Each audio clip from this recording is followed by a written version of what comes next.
600 membres de l'association ont fait le déplacement jusqu'à Dijon. Des salariés, mais surtout des bénévoles, dont la mission principale est le suivi régulier des personnes fragiles. À Dijon, ces bonnes volontés sont de plus en plus nombreuses. C'était traditionnellement, depuis une vingtaine d'années, une équipe d'environ 20 bénévoles. Et aujourd'hui, ils sont 40 et cette augmentation a eu lieu sur à peu près 2 ans.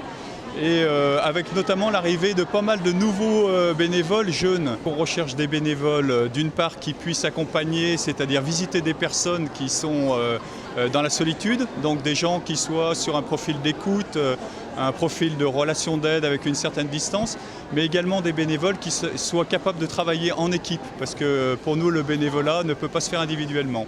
Le gouvernement reconnaît l'utilité de ces actions et veut les développer. Un vaste programme d'accompagnement de proximité va être lancé sous l'égide des Petits Frères des Pauvres. Des équipes citoyennes bénévoles iront à la rencontre des seniors les plus fragiles, chez eux ou en établissement. La ministre des Personnes âgées a aussi parlé d'avancées concernant la future loi sur l'autonomie. Sa présentation en Conseil des ministres pourrait avoir lieu avant ou juste après les élections municipales. Le 25 novembre, la concertation va être ouverte, la concertation officielle. Ensuite, passage au Conseil d'État, passage au Conseil économique et social, comme cela est impératif pour des lois d'orientation, et puis présentation au Conseil des ministres, et puis ensuite affrontement et présentation, j'espère bien, pas affrontement. Et si j'ai un désir, et je peux vous l'exprimer, je voudrais que cette loi soit consensuelle. Et si j'ai une ambition, elle sera difficile à obtenir dans le contexte multi-électoral qui est le nôtre, ce serait qu'elle soit votée à l'unanimité. Pas de détails sur le contenu de cette loi d'orientation. Le ministère veut entendre tous les partenaires. On sait seulement que 2 textes distincts seront proposés, l'un sur le maintien à domicile des personnes âgées, l'autre sur leur prise en charge en établissement. Depuis quelques jours, la dernière agence ouverte du Crédit municipal de Dijon ne désemplit pas. Les clients sont nombreux à demander des explications. Le transfert des comptes à Bordeaux semble provoquer des dysfonctionnements, quelquefois gênants pour le quotidien. Je viens ici, on apprend que mon numéro n'a pas changé, mais la clé a changé. Donc entre-temps, mon salaire a été envoyé, mais avec le numéro de clé qu'il y a d'habitude.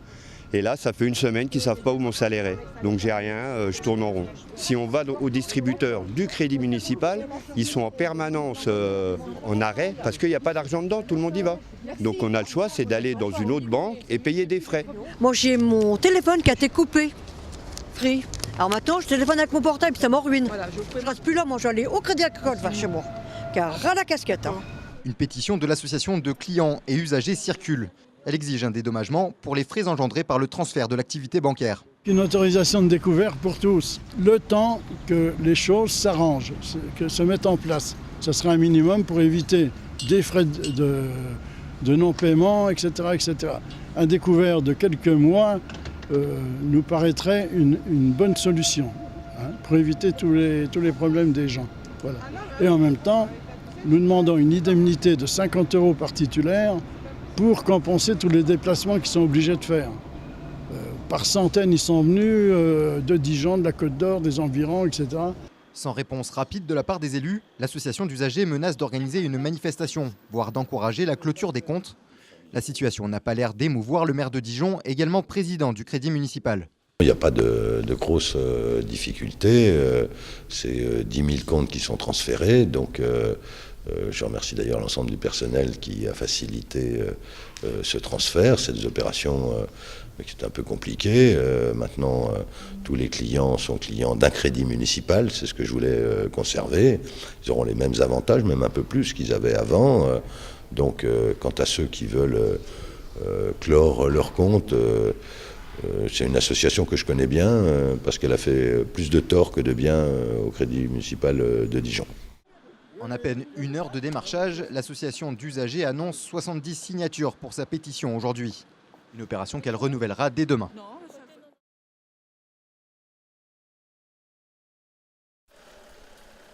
Du sourire à l'œil, c'est le nom de cette nouvelle initiative socio-médicale. En quelques semaines, une cinquantaine de patients ont pu être auscultés gratuitement par des professionnels du soin bucco-dentaire. Le camion aménagé reçoit essentiellement des publics fragiles, souvent mal soignés faute d'argent ou d'informations. J'ai eu beaucoup de surprises, j'ai eu des états bucco-dentaires assez catastrophiques, mais à l'inverse des patients qui se brossent également trop les dents.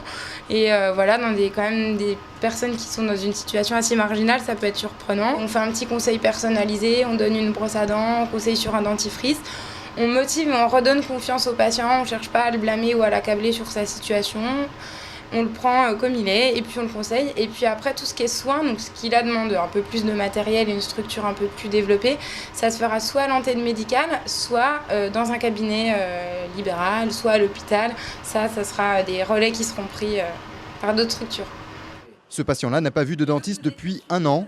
Rien d'exceptionnel, mais la visite aura été utile. Il a une dent cassée qu'il faudra soigner, même si elle ne fait pas encore mal. Je me suis dit, il faut quand même que tu ailles voir ces gens-là de métier pour savoir si réellement ça va ou pas. On vous a conseillé quand même de vous faire soigner quelques dents, vous allez le faire ? Oui, absolument, oui. Parce que les dents, je rigole pas avec ça, ça fait trop mal. Pour le moment, le camion rend visite à des associations de lutte contre la précarité. Mais bientôt commenceront des maraudes pour rencontrer les personnes vraiment isolées. Quand on intervient dans les associations, tout le monde est au courant et on a une liste préétablie des personnes et on a un roulement. Autant aller au-devant des gens à la rue pose problème puisqu'on va s'installer normalement à côté du SAMU social et on va essayer que les gens de la rue apprennent à nous connaître, viennent et qu'on puisse les orienter vers l'hôpital, vers des chirurgiens dentistes installés pour qu'ils puissent nous aider à soigner ces gens. Du sourire à l'œil veut aussi faire intervenir des ophtalmologistes. Un appel aux bonnes volontés est lancé pour trouver des médecins volontaires et des dons de matériel. D'après une étude de la CARSAT Bourgogne-Franche-Comté, 20% des situations d'exclusion de soins sont dues à des restes à charge trop élevés pour les soins dentaires, optiques et auditifs. Pas de production aujourd'hui à l'usine Parker. Plusieurs dizaines de travailleurs sont en grève pour montrer leur colère à la direction. Les représentants français du groupe industriel sont arrivés tôt ce matin pour un début de négociation. L'enjeu, 80 emplois que la direction veut supprimer.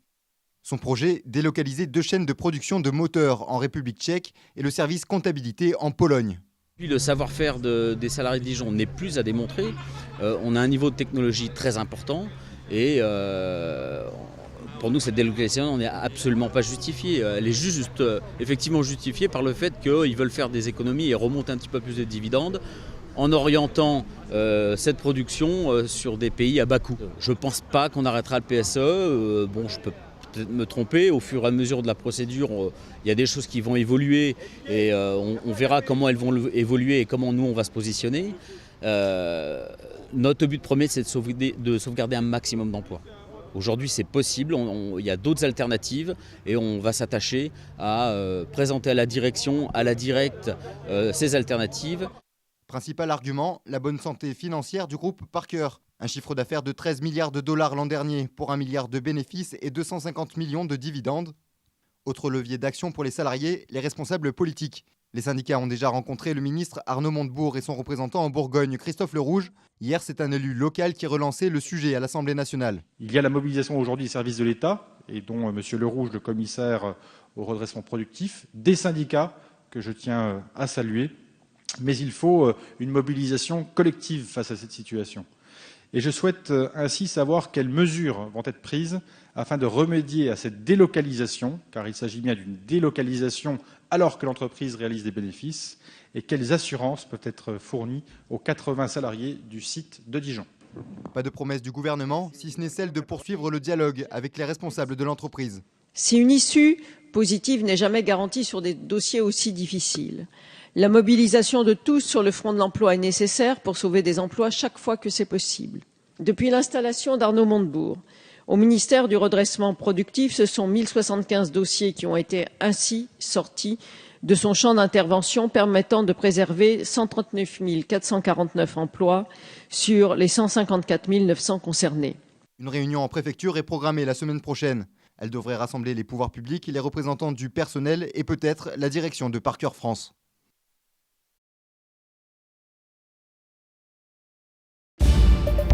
L'impôt est nécessaire, mais il doit être mieux réparti. C'est en substance le message que voulaient faire passer quelques syndicalistes de la CGT ce matin devant l'immeuble des finances publiques de Dijon. Ils ont également alerté les passants sur la nécessité de lutter contre la fraude fiscale. Pendant ce temps, leurs camarades de la branche métallurgie tenaient leur première conférence régionale à la Bourse du Travail. Objectif, dresser un état des lieux de la filière et renforcer le syndicat, déjà ultra majoritaire avec 40% de représentativité en Bourgogne. Les syndicalistes souhaitent également harmoniser les règles de la profession. Aujourd'hui, on a 4 conventions collectives métallurgiques différentes qui sont appliquées dans chacun des 4 départements. L'objet, c'est qu'on ait des revendications communes. Il n'y a pas de raison qu'un métallo de la Nièvre gagne moins qu'un de Saône-et-Loire, ou celui de la Saône-et-Loire gagne moins que celui de la Côte d'Or, etc. Ce qu'on veut, c'est harmoniser les revendications par le haut, bien évidemment. On veut une reconnaissance des qualifications, donc ça c'est le premier chantier, et on veut parler de la même voix face à l'UMM, donc qui est le syndicat patronal dans la branche. Retour au championnat de Ligue 2 pour le DFCO qui reçoit l'AS Nancy demain soir pour le compte de la 15e journée. L'entraîneur Olivier Dalloglio a donné son avis ce matin sur ses futurs adversaires. Ça peut être un bon défi à relever pour nous, mais c'est vrai que l'équipe de Nancy marche très bien actuellement, 4 matchs d'affilée avec des victoires, plus la Coupe de France. Effectivement, c'est une belle équipe actuellement. La première des solutions, ça va être l'engagement physique, c'est clair. Parce que je pense qu'on a besoin, nous, de gagner des duels. Après, ça va être dans le jeu, hein. Certainement que nous aussi, on a certains arguments. Voilà. Maintenant, il faudra être aussi efficace dans la dernière passe et dans la finition.